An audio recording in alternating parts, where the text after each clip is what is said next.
त्यानं वर्ग शिक्षकांनी रागावून बालकांकडे तक्रार करणार असल्याचं सांगितलं। यावरून विद्यार्थ्याने मधल्या सुट्टीत सुसाईड नोट लिहिली आणि गावाजवळीलच शेतात जाऊन गळफास घेत आत्महत्या केली। नांदुरा तालुक्यातील वसाडी गावातील जय बजरंग विद्यालयातील ही सगळी घटना आहे। विनायक राऊत असं आत्महत्या केलेल्या विद्यार्थ्याचं नाव आहे। या प्रकरणी पिंपळगाव राजा पोलिसांनी संबंधित सूर्यवंशी नावाच्या शिक्षकांना ताब्यात घेतलंय। त्यांना असं विचारलं असतं तर त्यांनी सांगितलं की बाबा पहिल्या त्यांनी मुलांना चौकशी केली। त्या चौकशीमध्ये त्यांना मुलांनी सांगितलं की पहिली जी तासिका होती त्या तासिकेमधल्या शिक्षकांनी त्याला अभ्यासाबद्दल ते थोडे बोलले आणि त्यामुळे कदाचित असं घटना घडलेली असू शकते। वर्ग शिक्षकांनी त्याचा पहिल्या पिरियडला म्हणजे अभ्यास घेतला। त्या अभ्यासामध्ये काही प्रश्नांची उत्तर कदाचित आली नसतील म्हणून आईवडिलांना सांगतो, तुझ्या आईवडिलांना सांगू का, तुझ्या आईवडिलांचे बोलावला गेले या संदर्भामध्ये असं बोलले। एवढं माहिती पडलं सर। आणि मुलांशी मी बाकीचंही बोललो तर त्यांनी सांगितलं असे बोलले असं मला प्रथमदर्शनी मुलांनी सांगितलं। दरम्यान आमचे प्रतिनिधी संजय महाजन यांनी या घटनेचा आढावा घेतलाय, आपण पाहूया।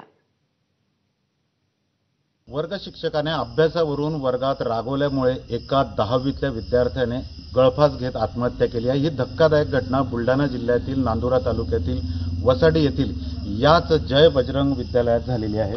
खरं तर नुकत्याच शाळा सुरू झाल्या। 10वीत नुकताच प्रवेश घेतलेला विनायक महादेव राऊत या नावाचा विद्यार्थी आज शाळेत आला आणि त्याला वर्ग शिक्षकांनी काही प्रश्न विचारले, पण मात्र त्याला उत्तर न आल्यामुळे त्याला वर्ग शिक्षक रागवले आणि तुझ्या आई वडिलांना मी तुझी तक्रार करतो, तू अभ्यास करत नाही असं काहीच रागवल्यामुळे या विद्यार्थ्याला प्रचंड राग आला आणि त्याने मधल्या सुट्टीनंतर आपल्या घराकडे जात एका गावाच्या बाहेर असलेल्या शेतात गळफास घेत आत्महत्या केलेली आहे।